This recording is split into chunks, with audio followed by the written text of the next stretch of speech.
How's everybody doing tonight? Yeah, good to be here. First of all, happy birthday, Peter. Thanks for having us. Yeah, give it up for Pete. Give it up for your bartender, your wait staff. Get some drinks for yourself, for Pete. There's a very fine line between a happy birthday and a happy barf day. So let's see if we can get Pete there.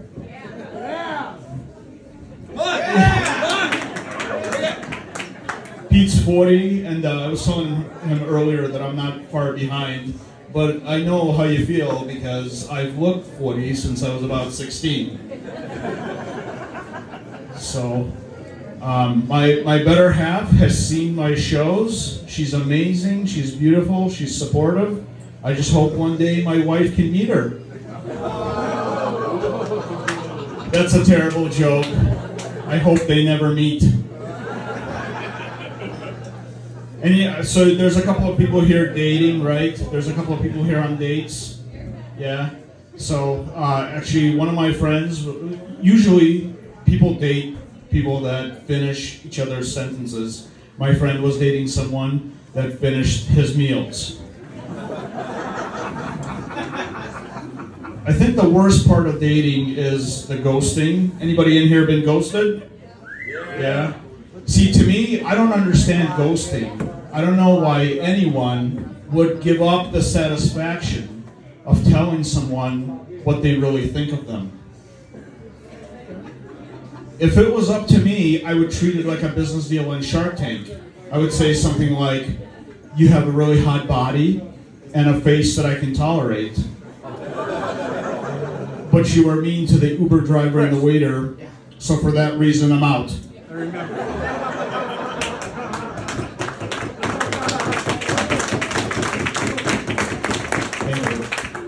I have kids, I have 2 kids, and they've seen videos of me doing stand-up, so they mock me. They grab a little microphone and my stand, and they film themselves doing the little shows, and their jokes are about butts and farts, which is actually much better than anything that I've ever written. I have a boy and a girl, so with girls, it used to be, every father's goal to keep their daughter off the pole. The new goal is to keep your daughter off of OnlyFans. My son is 7 years old. He's a great kid. He just helps me out around the house, fixing things.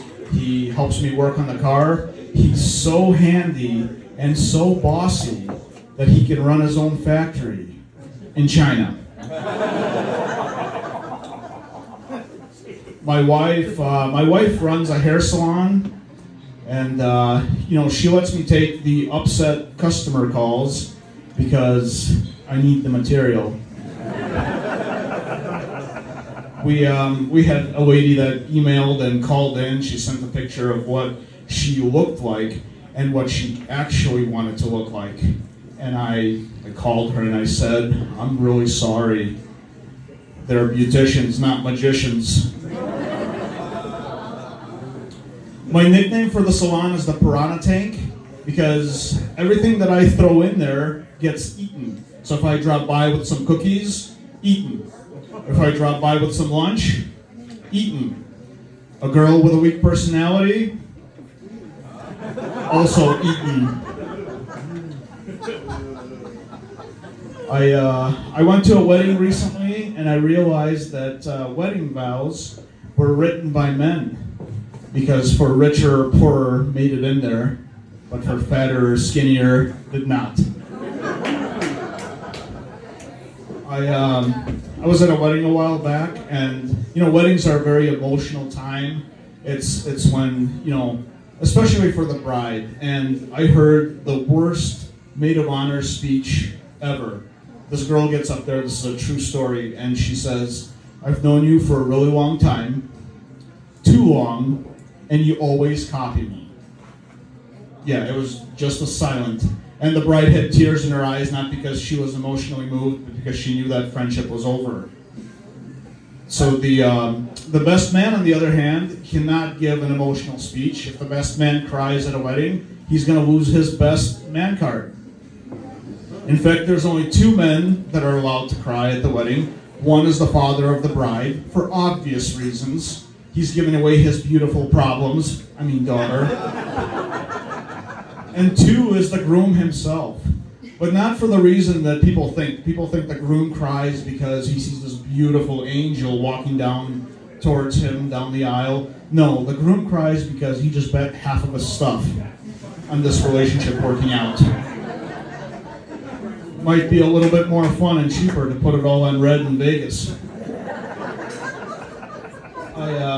The best wedding advice that I've ever received was from a guy that was married and divorced twice, so he should have taken his own advice. But he said to me, you can be right or you can be happy, not both.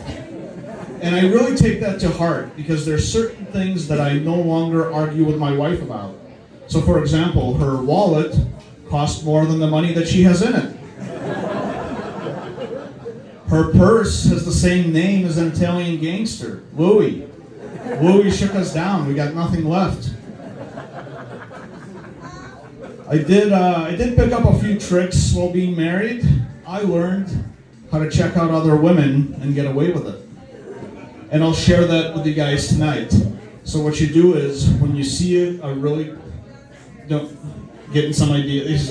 She's like, don't get any ideas. So plug your ears, Pete. The rest of you can listen. So what you do is you see a good-looking girl, you go ahead and stare at her confidently. Eventually, your wife is going to catch you looking. And that's right at that second, you confidently start talking shit about the girl that you're looking at. You say things like, ew, who did her hair, a 5-year-old? Where'd she get those boots, Payless shoes? And there's nothing more that women love than talking shit about other women. So your wife is going to join in. And she's going to say something like, hey, you do it. Yep. You do it. Yep, she's going to say something like, why does she dress from Forever 21? She looks like she's Forever 42. By the time she catches on, and that's a big if she catches on, you got enough wank bank material for a week? Do this right a couple of times, you could be an investment banker. Hey, shut up! Yeah! Good time to take a drinks. So I'll be honest, I haven't been doing comedy for very long, but I've been an asshole my whole life. So this is a great fit. When I was in high school, the high school guidance counselor would ask me, what do you want to do? And this is the legit answer that I gave her. I said, I want a job, something in business, where you make really good money, and I wear a suit, but in reality, I don't do anything, and I act all important. They always tell you to be careful what to wish for, because my dream came true. That job is called pharmaceutical sales. And everybody that I know wants to be in pharmaceutical sales because they don't know what it is. But I'll sum it up for you in a nutshell. It's a combination of the old ladies in the grocery store handing out cracker samples and talking your way out of a traffic ticket at the same time. Things are a little bit questionable at work lately. There's some rumblings of layoffs. So, but don't feel bad for me, because if I get laid off, I get a severance package. If you guys don't know what a severance package is, it's when they pay you not to work there. Some of you could use a severance package to get out of your parents' house in the form of first month rent and security deposit. I don't know about you though, I would never say no to free money. I haven't been this excited to hear the words, I have a package for you, outside of a porno. I've been interviewing, and I learned that I wouldn't hire myself either. One manager was like, I need somebody that's gonna get out there first thing in the morning and go hunt for the business. I was like, whoa man, you lost me at morning. just wish you could be honest during these interviews, you know what I mean? When they ask you, why do you want to leave your current employer? Because I'm a mediocre performer looking for more money. Maybe the corporate world isn't for me, so I have a couple of business ideas. Do you guys want to hear them? Yeah. All right. Anybody here on the website Bring a Trailer? Yeah, awesome. I'm glad to be in Wisconsin because in Chicago, nobody knows what Bring a Trailer is. Most of the comedians don't even have a car. They just wander the streets like Grand Theft Auto characters, just waiting to pop in. But anyway, Bring a Trailer sells classic cars and collector cars, and it's going really well. And online dating is going really well. So I pitched them the idea of creating a dating site called Bring a Trailer Hooker. I want to start my own fudge bakery and call it Dutch Ovens. I want to start my own international massage parlor and call it Coming Together. I've been working out. I don't know if I'm getting stronger, but I'm definitely getting bigger. I split my pants getting into the car the other day. I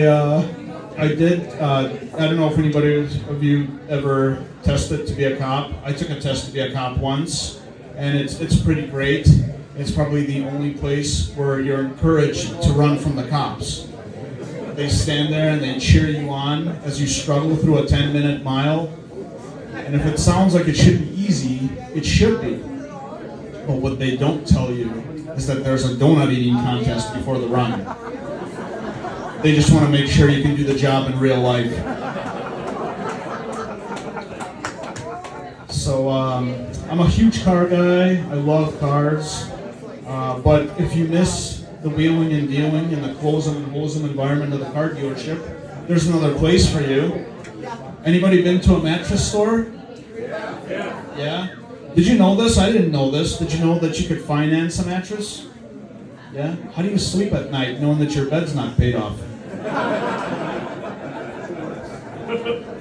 The first thing you notice when you walk into a mattress store is that the sales guy is in a suit. Why does a mattress salesman wear a suit? Shouldn't he be wearing pajamas? I mean, a guy in a suit standing over me while I try out a mattress just brings back bad memories of the time I tried out this girl's mattress and her dad stood over me. At least that's the excuse that I gave him. I just don't know why these guys feel the need to dress like lawyers. It looks like you're putting in long hours at the firm. No, dude, you work at the mattress firm. It's not the same thing. The funniest part is that the guy in a suit doesn't make any decisions about the price of the mattress. If you want to get down to the real price of the mattress, he's got to call the regional mattress manager. I could just see this big shot sitting in his rental townhouse with his Bluetooth cockroach in his ear like, hey, go for Chad. Take $300 off if he buys today. And then so the sales guy comes back and tries to close me. He's like, what do I have to do to get you in this bed today? He's like, whoa, man, we just met. But you could start by taking off that suit. He wanted to close me hard, and I just wanted to sleep on it.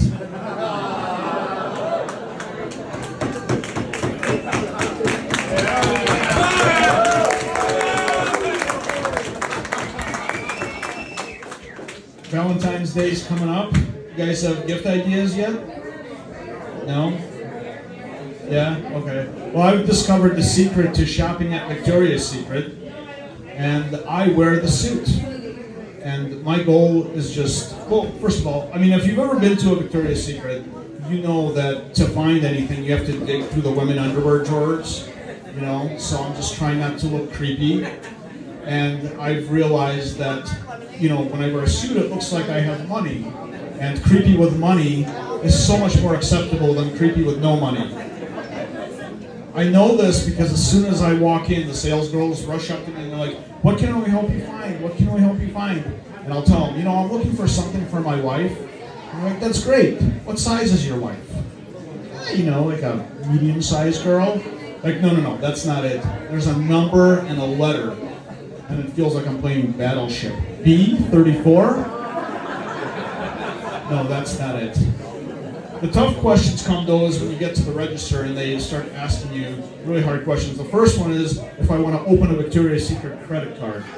And I'm like, okay, well, what do I get for this? And they're like, well, first of all, you get $15 off your purchase. Okay, great. I get to ruin my credit for $15 for the price of a sandwich. What else? And they're like, and you get something special for your birthday. I was like, hold on a second. I don't think I'm going to be getting anything from here for my birthday. Then the next question is, how many gift receipts would you like? And I'll be like, how many gift receipts would I like? Take a look at this stuff. It's all wife-sized. How many gift receipts do you think I would like? So just to mess with them, if I have like 3 bras, I'll tell them, I'll take 4 gift receipts. Like, why 4? It's like, in case it doesn't work out with the first same-size mistress. I'm married. It's going well, I think. But women do this. Even when the relationship is going well, they like to roll out the spike strips just to see if you're paying attention. My wife did this to me the other day. This is a true story. She asked me, out of nowhere, we're just driving along, having a nice dinner, and she asks me, she says, who would you be with if we weren't together? Ladies, you're welcome. Guys, if you don't know what just happened, or you have a room temperature IQ, let me explain it to you. This is a trick question. You cannot answer this question, because anything you say can and will be used against you for the rest of your life. So if you say something stupid like, I always thought Sarah's been kind of cute, every argument that you will ever have will end with, why don't you go marry Sarah? You should be with Sarah then. You could be like 80, 90 years old. It's like, have you seen my pills? Maybe Sarah has your pills. I told this joke to my wife earlier, and she says to me, who the fuck is Sarah? Hey, thank you guys.